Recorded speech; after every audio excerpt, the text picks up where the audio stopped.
Hello, my name is Captain Dan Hanley, and I currently serve as Director and International Public Spokesperson for a global grassroots effort called 9/11 Pilot Whistleblowers, whose purpose is to show that there were no Muslim hijackers at the controls of the 9/11 aircraft, but the aircraft were electronically hijacked through employment of a system called the uninterruptible autopilot that enables a remote source to take complete control of the aircraft autopilot and flight management computer and fly the aircraft to its target destination. Now, once this system is engaged, the pilots can no longer disconnect it. They're along for the ride. We have a website at 911pilot.org and a YouTube channel at 911 Pilots if you'd like additional information on what we're discussing today or the uninterruptible autopilot system. For myself, I commenced flying over 50 years ago in 1968 at age 19, first as a civilian pilot, and then as a U.S. naval aviator flying the P-3 Orion aircraft, and finally as a commercial airline pilot for United Airlines. And over the career course of 35 years, I flew 15 different aircrafts, accruing 20,000 flight hours. And I can unequivocally state that I could not have flown the 9/11 flight profile at that altitude and airspeed, in particular, the Pentagon flight profile, and neither could the Muslim hijackers, the alleged Muslim hijackers. Now, I have with me today a gentleman who currently lives in Vietnam, and I'm going to let him introduce himself. His name is Captain Andy Queen. And Andy, welcome and thank you for joining us. Hi there. Good evening. Good evening, Dan. Okay. Could you just start off by telling us like what year you commenced flying and what type of aircraft you've flown over the course of your career and the position you flew in each aircraft? Okay. I commenced aviation, joined the Royal Air Force, and I was ground crew, airframe technician for 9 years on the F-4 Phantom, the BAE Hawk, and the Hawker Harrier. When I left the Air Force, I continued my aviation career as an engineer with Britannia Airways on the Boeing 737 and Boeing 767. Whilst I was at Britannia Airways, one of my colleagues, who was one of my supervisors, was quite interested that I had an interest in taking aviation further. And I joined their flying club and I had my PPL to the IMC racing. I then proceeded to take the commercial pilot's course and then the ATPL about a year after getting my commercial pilot's course. The aircraft I've flown initially was the DC-3 Dakota for Air Atlantic. I then went to fly the Embraer 110 Banderanti for Air Southwest in Southern Ireland and Cork. I then moved up to the north of Ireland to fly for Jersey European, as they were called in those days, but I think you probably now recognize them as Flybe. And I started off on the Shorts 360 and then went on to the BAE 146. Having then had lots of problems on the BAE 146 with contaminated air, I decided to take a year off to recover. I decided I want to continue flying and I undertook the Airbus A320 course, and I've been flying the 320 now for about 15 years and currently fly the A321 for Vietjet Air in Vietnam. Wow, that's quite a few airplanes you've flown. The A321 is comparable, pretty much comparable in size to the Boeing 757 and 767 aircraft. Is that correct? That's correct, yes. Yeah. I don't think go ahead. In the grand, the overall dimensions are probably slightly smaller, but the capacity, passenger-wise, would be very, very similar. Right. So the handling air characteristics, et cetera, would be similar as well. Could you tell me, do you have an estimated number of flight hours you've flown? I've got over 16,000 flight hours. Wow. Wow. Well, you'd certainly qualify as a pilot expert witness. Would you be willing to testify under oath on camera before a federal grand jury or in a court of law in that capacity? I would. Okay, well, we can talk a little bit later about how that might come about. But getting started here, I'd like to first focus on the Pentagon flight profile, because that's really the smoking gun we have with the pilot, alleged hijacker named Hani Hanjour. Now, Hani Hanjour was a 29-year-old Saudi Arabian who came to the States in the mid-90s, took some flight training, did very poorly in the training, and went back to Saudi Arabia before returning about a year prior to 9/11. And he went to re-enroll in jet tech flight school in Arizona, and they refused to accept him because he was such a poor student when he attended class there in the mid-90s. I also mentioned that just prior to 9/11, Hanjour attempted to rent a Cessna 172 single-engine light airplane from the Freeway Airport in Maryland, and they refused to rent him the airplane because he couldn't handle simple Cessna 172. But the profile he was supposed to have flown, he took off supposedly out of Washington Dulles Airport, heading for the West Coast. And after he got to cruising altitude, the airplane got to cruising altitude for a while. It made a U-turn and started a descent back into Washington. And when it arrived at 7,000 feet, it commenced a 330-degree descending, accelerating corkscrew turn to arrive precisely at ground level without striking the surface at over 500 knots to precisely strike the Office of Naval Intelligence in the Pentagon at ground level. Now, do you believe, given what I just told you about Hani Hanjour's credentials, that he could possibly have flown, given that he trained mainly in single-engine light airplanes, could he have flown that profile? And if not, why not? I would say that was impossible for him to achieve that. The big thing is the difference between a 757 and the instrumentation and just the setup compared to a Cessna 172. It's just unbelievable that he could step out of one into another with no prior training. And as we know that the training to go and fly a Boeing 757 or 767 is quite complex.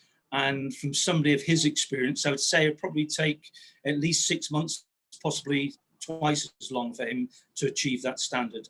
The other thing that I think, which is quite interesting, is with this miraculous corkscrew maneuver at the speeds he was alleged to have flown. Well, being an airframe engineer myself, there's something that concerns me about this, and that is aerodynamic flutter. Because if the aircraft was traveling at the speeds it was alleged, then you're going to have lots of aerodynamic flutter from the ailerons, the elevators, and more than likely the rudder. And these will actually shake themselves to death and break off the aircraft from flight. Yes, So that profile at those speeds, I think, were absolutely impossible for him to achieve in a 757.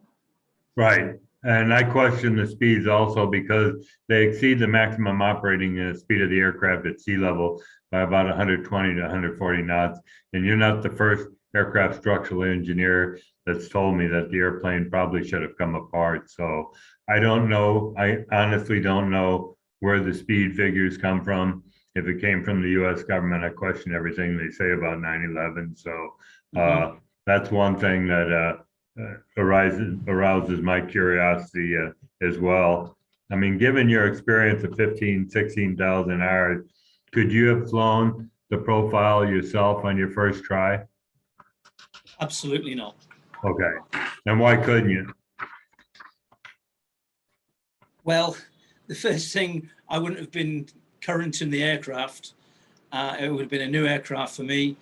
And as we know, if you've not been trained properly, you can get into all sorts of trouble, especially with overspeeds.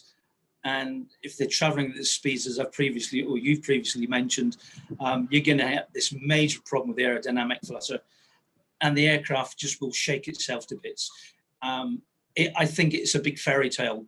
Where they got the notion from that the guy could achieve this, or anybody else could achieve this, is a bit of a mystery to me, to be perfectly honest. Right, right. Well, could you discuss with me? I mean, you've flown light airplanes before, and now you're flying the complex Airbus 321 with its advanced electronic flight instrument displays. Could you describe the differences between a Cessna 172 and that of the cockpit of the airplane you're flying, so people understand what a vast difference there is in the airplanes? Well, in the 172, you have a very, very basic instrument setup. You may or may not have some sort of area nav. I don't know, because I've never actually flown in America at any of the private schools. Whereas if you look at something like the aircraft that I fly, it's a very, very complex aircraft with a flight management system that needs to be double checked by both pilots. There's a lot of crew coordination. And to learn that in the short space of time that this guy is allegedly going to fly at a 757, it's just not going to happen. And for me, it took me a long, long time to do the proper courses and extra training with the FMGS trainer, which they had. You can go and practice, out of hours when the school was not closed, but the sessions had stopped. So you just do it, repetitive, repetition all the time. So you get familiar with the box of tricks, the FMS, the flight management system, because that was the heart of managing the aircraft properly. And if you were behind a drag curve with that, then everything else falls behind the drag curve also. Yes. Well, given that it was reported by the government that 3 of the 4 aircraft airborne that day struck buildings, if the hijackers could not have flown the aircraft, do you have any ideas who or what did?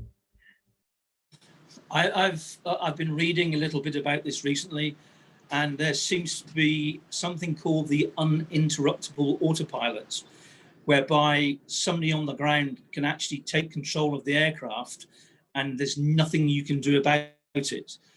I could suggest this is possibly what happens and would be more than likely to actually gain the amount of accuracy that they did on the days in question. Right. Well, people don't recognize that the advanced navigation system on today's modern commercial jet aircraft is derived from cruise missile technology, and it is extremely accurate.